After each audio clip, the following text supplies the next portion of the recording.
Lainnya saudara, Kapolda Metro Jaya menangkap pelaku pembobolan data atau akses ilegal aplikasi pedulilindungi.com. Dalam kasus ini ada 4 orang yang ditangkap, salah satunya merupakan pegawai kelurahan. Kapolda Metro Jaya Irjen Polisi Fadil Imran menjelaskan, pelaku memanfaatkan situasi pandemi saat ini di mana sertifikat vaksinasi menjadi salah satu syarat dalam menentukan perjalanan atau kunjungan ke tempat-tempat tertentu. Modus operandi yang dilakukan pelaku adalah dengan mengakses secara ilegal data kependudukan. Kapolda mengatakan salah satu pelaku bisa membobol data kependudukan masyarakat karena bekerja di Kelurahan Muara Karang. Setelah mendapatkan NIK tersebut, pelaku kemudian membuat sertifikat vaksinasi palsu. Sertifikat vaksinasi kemudian dijual kepada masyarakat. Pelaku memiliki akses ke data kependudukan. Pelaku memiliki akses ke pikir. Lalu kemudian bekerja sama dengan rekannya untuk menjualnya kepada publik. Mengapa dia memiliki akses data terhadap NIK dan bisa mengakses pikir? Karena yang bersangkutan adalah pegawai pada kelurahan di Muara Karang. Kapolda Metro Jaya Irjen Polisi Fadil Imran menjelaskan hingga saat ini sudah 93 sertifikat vaksin palsu yang dijual para tersangka. Fadil mengungkapkan pelaku memasarkan sertifikat vaksin palsu itu dengan harga kisaran Rp370.000. Pelaku memasarkan pemalsuan sertifikat vaksin melalui Facebook. Saudara, Kementerian Kesehatan memutuskan menutup data milik sejumlah pejabat publik. Langkah ini diambil setelah data nomor induk kependudukan dalam sertifikat vaksinasi COVID-19 milik Presiden Joko Widodo di aplikasi Peduli Lindungi bocor ke publik. Menteri Kesehatan Budi Gunadi Sadikin menegaskan saat ini Kemenkes sudah membenahi kebocoran data Presiden Joko Widodo dan menutup sementara data beberapa pejabat lain. NIK Presiden Jokowi tersebar setelah sertifikat vaksinasinya yang ada di Peduli Lindungi tersebar di media sosial. Sertifikat vaksinasi itu memuat nama Presiden beserta NIK. Selain itu ada tanggal lahir Presiden Joko Widodo dan juga barcode. Menteri Kesehatan Budi Gunadi Sadikin mengingatkan fungsi dan kegunaan aplikasi Peduli Lindungi. Ia meminta masyarakat tidak menyalahgunakan fungsi Peduli Lindungi. Kami sampaikan bahwa tadi malam kami terinfo mengenai masalah ini. Ya. Sekarang sudah dirapikan sehingga data para pejabat itu ditutup. Ya. Aplikasi itu sebenarnya aplikasi Peduli Lindungi kan digunakan untuk mengecek apakah kita sudah divaksin atau sudah dites lab. Yang bisa mengakses adalah semua aplikasi-aplikasi yang ada di setiap aktivitas. Misalnya check-in di airport, mau check-in ke mall, atau mau masuk ke industri, mau masuk ke kantor. Menteri Kesehatan Budi Gunadi Sadikin mengakui Peduli Lindungi masih perlu diperbaiki sistemnya. Terkait dengan adanya kebocoran NIK Presiden, ia juga memastikan sudah membereskan semuanya. Menkes juga mengimbau masyarakat agar tidak main-main dengan data. Ia menyebut permainan data bisa dijerat dengan Undang-Undang ITE. Sementara itu, juru bicara Presiden Fajrul Rahman menyayangkan kebocoran data Presiden Joko Widodo. Fajrul berharap ada langkah khusus untuk menangani kebocoran data tersebut. Nomor induk kependudukan dan sertifikat vaksinasi Presiden Joko Widodo beredar di dunia maya. Informasi tersebut menjadi perbincangan warganet di dunia maya. Juru bicara Presiden Fajrul Rahman menyayangkan kebocoran data Presiden Joko Widodo. Fajrul berharap ada langkah khusus untuk menangani kebocoran data tersebut agar tidak terulang lagi. Sertifikat vaksinasi Presiden Joko Widodo beredar luas di Twitter. Beredarnya sertifikat tersebut dikaitkan dengan bocornya data di aplikasi Peduli Lindungi. Dalam sertifikat vaksinasi yang beredar memuat nama kepala negara beserta NIK. Dalam surat keterangan vaksinasi COVID-19 itu menyatakan Presiden Jokowi telah divaksinasi untuk dosis kedua pada 27 Januari 2021. Ya, saudara, untuk mengetahui lebih lanjut terkait kebocoran data Presiden Joko Widodo, kami telah terhubung dengan juru bicara Presiden Fajrul Rahman. Selamat petang, Pak Fajrul. Selamat malam, selamat petang TPRI, salam sehat. Salam sehat selalu, Pak. Pak Fajrul, bagaimana tanggapan Presiden Jokowi terkait kebocoran data yang saat ini beredar luas di dunia maya, Pak? Terima kasih. Tanggapan mengenai soal kebocoran data beberapa nama pejabat di tanah air sudah ditanggapi secara langsung oleh otoritas Kementerian Kesehatan.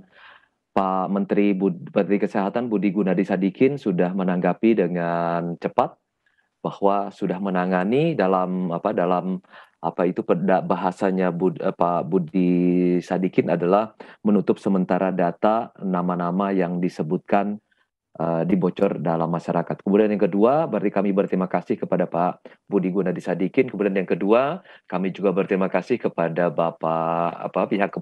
pihak Polri karena juga sudah menangani beberapa kebocoran data-data yang ada di publik yang bahkan diperjualbelikan. Nah, jadi ini yang terpenting sebenarnya adalah selain data-data dari pejabat yang disebutkan atau diinformasikan kepada publik, kita juga harus bertindak tegas baik secara administratif maupun secara hukum dengan langkah-langkah yang terukur agar semua data dari masyarakat itu bisa terlindungi. Jadi terima kasih kepada Pak Budi Gunadi Sadikin dan juga pihak dari kepolisian yang sudah bertindak cepat, dan mudah-mudahan langkah-langkah berikutnya bisa dikoordinasikan, bisa dikolaborasikan dengan berbagai dengan data-data dari publik ini. Baik. Pak Fajrul, apakah kemudian sudah ada hasil penelusuran dari mana bocornya atau asal bocornya dari data Presiden Jokowi tersebut, Pak?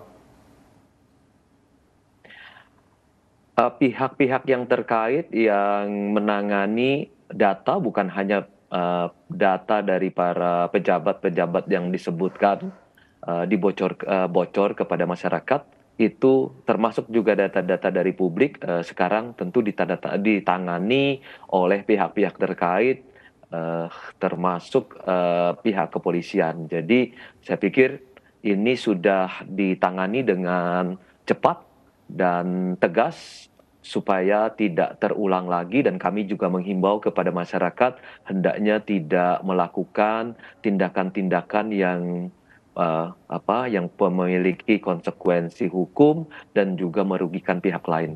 Kita harus saling tolong-menolong, saling membantu dalam kondisi penanganan pandemi COVID-19 ini, begitu. Baik, ini sangat disayangkan tentunya karena bocornya data Presiden Jokowi, kemudian sejumlah pejabat publik juga membuat masyarakat menjadi dalam tanda petik sedikit kehilangan kepercayaan terkait dengan aplikasi Peduli Lindungi. Padahal pemerintah saat ini tengah gencar-gencarnya meminta masyarakat untuk menggunakan aplikasi Peduli Lindungi dalam rangka memutus mata rantai penyebaran COVID-19. Bagaimana tanggapan Pak Fajrul? Tentu kami sudah menyampaikan bahwa kami menyayangkan kejadian bocornya data-data tersebut, baik data nama-nama pejabat yang disebutkan maupun data dari publik. Dan pihak-pihak terkait termasuk juga pihak kepolisian sudah bertindak cukup tegas menurut saya dan terukur sehingga ini penanganan ini bisa meyakinkan kembali, bisa memulihkan lagi kepercayaan pada masyarakat bahwa pemerintah dan aparat penegak hukum bertindak tegas kepada siapapun yang melakukan tindakan-tindakan pelanggaran hukum terkait dengan data dari publik. Jadi bukan hanya data dari nama-nama yang disebutkan, tapi juga ini berkaitan langsung dengan data publik. Hendaknya mereka menyadari, seperti juga tadi disampaikan oleh Pak Budi Gunadi Sadikin, ada peraturan perundang-undangan tertentu yang dilanggar, dan tadi pihak dari Kapolda juga sudah memperlihatkan ada beberapa orang yang terlibat dalam pembocoran data tersebut sudah ditangani secara hukum. Jadi kami menganggap bahwa langkah-langkah tepat, langkah-langkah terukur dan terencana dari semua pihak, baik dari Kementerian Kesehatan maupun Polri, kami pujikan, dan kami berharap kepercayaan masyarakat pulih kembali. Oleh karena ini sangat kita perlukan data tersebut, apalagi dalam PPKM yang sedang kita jadikan program dari pemerintah ini, karena tanpa data-data tersebut kita tidak bisa mengelola penanganan PKM ini, apalagi dia berjenjang dari PPKM level 4, level 3, level 2, dan level 1 itu memerlukan data-data yang akurat dari masyarakat. Jadi kami menghimbau sekali lagi kepada publik, jangan sekali-sekali mempermainkan atau melakukan tindakan-tindakan pelanggaran hukum terhadap data-data publik. Sekali lagi, terhadap data-data publik, termasuk di dalamnya memang ada data-data dari pejabat yang diinformasikan. Baik, artinya masyarakat juga tidak perlu khawatir Pak ya untuk bisa terus mengakses aplikasi Peduli Lindungi, khawatir mungkin datanya bocor dan sebagainya. Insya Allah, karena tindakannya kan sudah cepat sekali kan, Pak Menteri Kesehatan sudah mengambil tindakan, kemudian juga dari pihak Polri juga sudah mengambil tindakan. Bahkan dari Kapolda tadi saya lihat dari Kapolda Metro Jaya bahkan sudah menangkap pihak yang diduga terlibat dalam pembocoran data tersebut, bahkan memperjualbelikannya. Jadi tindakan cepat dari pemerintah ini harus kita apresiasi bersama-sama, karena pemerintah tidak ingin kehilangan kepercayaan dalam penanganan data terkait dengan COVID-19 ini. Karena ini perjalanannya masih jauh, dan kita tidak tahu seberapa lama problem COVID-19 ini akan melanda kita, tetapi data yang akurat dan kepercayaan yang diberikan kepada masyarakat yang memberikan data kepada pemerintah harus kita jaga, dan pemerintah sudah membuktikan untuk menjaganya. Baik, terakhir Pak, ke depannya untuk mengantisipasi dan mencegah hal seperti ini terulang, apakah memang diperlukan langkah khusus untuk melindungi data-data, tidak hanya data pejabat publik namun juga data-data masyarakat di Indonesia ini? Betul, ada langkah cepat tadi sudah diambil, tentu akan dilakukan langkah-langkah khusus yang berkaitan secara langsung tentu dengan sains, data sains, dan juga dikaitkan dengan upaya-upaya penegakan hukum. Saya pikir itu sudah salah satu yang bisa kita kembangkan, termasuk juga sebenarnya pemerintah menyadari, termasuk melakukan semacam digital literasi kepada masyarakat, yaitu semacam digital skill, digital security, digital value, digital ethic. Nah, 4 hal ini yang sedang dikerjakan oleh pemerintah selama tahun 2020 sampai 2024. Jadi selain melakukan perlindungan secara khusus terhadap data publik, pemerintah juga melakukan digital literacy terhadap 50 juta masyarakat Indonesia hingga tahun 2024. Jadi bukan hanya tindakan represif yang harus dilakukan apabila ada penyalahgunaan atau ada pelanggaran-pelanggaran hukum, tetapi pemerintah juga masuk ke sisi hulu, yaitu digital literacy. Dengan 50 juta orang yang akan mendapatkan digital literacy, baik digital skill, digital security, digital value, dan kemudian juga digital ethic. Ini kan melanggar etik, melanggar security, kemudian juga melanggar values, yaitu menghormati hak orang lain, dan ini mestinya menjadi bagian habitus di masyarakat kita. Jadi habitus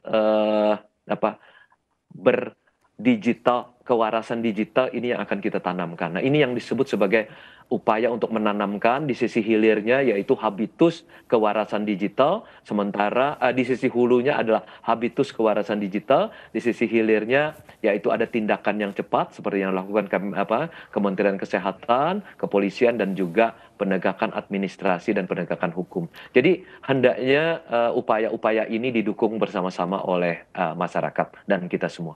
Baik, terima kasih Bapak Fajrul Rahman, juru bicara Presiden, telah bergabung bersama kami di Klik Indonesia Petang. Terima kasih, salam sehat. Salam sehat selalu Pak Fajrul.